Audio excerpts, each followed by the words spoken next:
ಇದ್ರೊಳಗೆ ಹೋದ್ರೆ ಏನಾಗುತ್ತೆ ಗೊತ್ತಾ? ನಾನು ನಿಮ್ಮ ಪ್ರೀತಿಯ ಮೈಸೂರು ಹುಡುಗಿ ಸುಚಿತ್ರ ಕೂಡ ಮಾತಾಡ್ತಿರೋದು. ಹೌದು, ಇಷ್ಟು ದಿನ ಲಾಗು ವೀಡಿಯೋಸ್ ಏನು ಮಾಡಿಲ್ಲ ಅಂತ ನಾನು ಮರ್ತ್ಕೊಂಡಿದ್ದೀರಾ ಹೇಗೆ? ಇನ್ಮೇಲಂತ ಡೈಲಿ ಲಾಗ್ಸ್ ಮಾಡೋದಕ್ಕೆ ಟ್ರೈ ಮಾಡ್ತೀನಿ.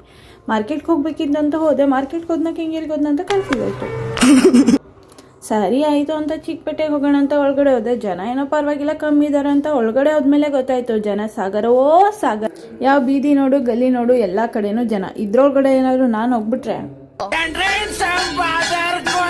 ಗೊತ್ತಲ್ಲ ಅಷ್ಟೇ. ಸರಿ ಆಯಿತು ಅಂತ ಒಂದು ಅಂಗಡಿಗೆ ನುಗ್ಗೇ ಬಿಟ್ಟೆ. ಯಾಕೆಂದರೆ ನನ್ನ ಮಗಂಗೆ ಬ್ಯಾಗ್ ತೊಗೋಬೇಕಾಯಿತು. ಸ್ಕೂಲ್ಗೆ ಹೋಗ್ತಿರೋದು ಅಂಗನವಾಡಿಗೆ ಈ ಥರ ಬ್ಯಾಗ್ ಬೇಕು ಅಂತ ಹೇಳ್ತಿದ್ದೆ ಅಂದ್ಬಿಟ್ಟು ಹೋದೆ. ಒಂದ್ರ ಮೇಲೆ ಒಂದು ತೆಗ್ದು ನೋಡಿದೆ, ಯಾವುದೋ ಒಂದು ಇಷ್ಟ ಆಯಿತು ಅಂತ 2 ನಿಮಿಷಕ್ಕೆ ಪ್ಯಾಕ್ ಮಾಡ್ತೀನಿ.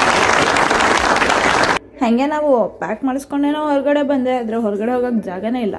ನೀವೇ ನೋಡ್ತಾ ಇರ್ಬೋದು ಹೆಂಗಿದೆ ಅಂತ. ಯಾವ ಮೂಲೆಯಲ್ಲೂ ಬಿಟ್ಕೊಂಡು ಜನ ಬರ್ತಾ ಇದ್ದಾರೆ. ಹಿಂಗೆ ಹೋಗೋದು ನಾವು. ಸರಿ ಆಯಿತು ಅಂತ ಹೂ ತಗೊಬರೋಣ ಅಂತ ಹೋದೆ. ಒರಿಜಿನಲ್ಗಿಂತ ಪ್ಲಾಸ್ಟಿಕ್ ಹೂವೇ ಜಾಸ್ತಿ ರೇಟಾ? ಏನೋ ಮಾಡೋಕ್ಕಾಗಲ್ಲ. ಹಬ್ಬ ಅಂದಮೇಲೆ ಏನು ಬೇಕೋ ಒಂದು ಖರ್ಚು ಮಾಡ್ತಾ ಇರಬೇಕು. ಸರಿ ಆಯಿತು ಅಂತ ಇನ್ನು ಮತ್ತೊಂದು ಅಂಗಡಿಗೆ ಹೋದೆ. ಏನೇನು ಬೇಕೋ ಅದೆಲ್ಲನೂ ಹುಡಿಕೊಂಡು ಎತ್ಕೊಂಡು ಮುದ್ರಕೊಂಡು ತಗೊಳ್ಳಿ ಅಣ್ಣ ಪ್ಯಾಕ್ ಮಾಡಿ ಅಂತ ಕೊಟ್ಟೇ ಬಿಟ್ಟೆ.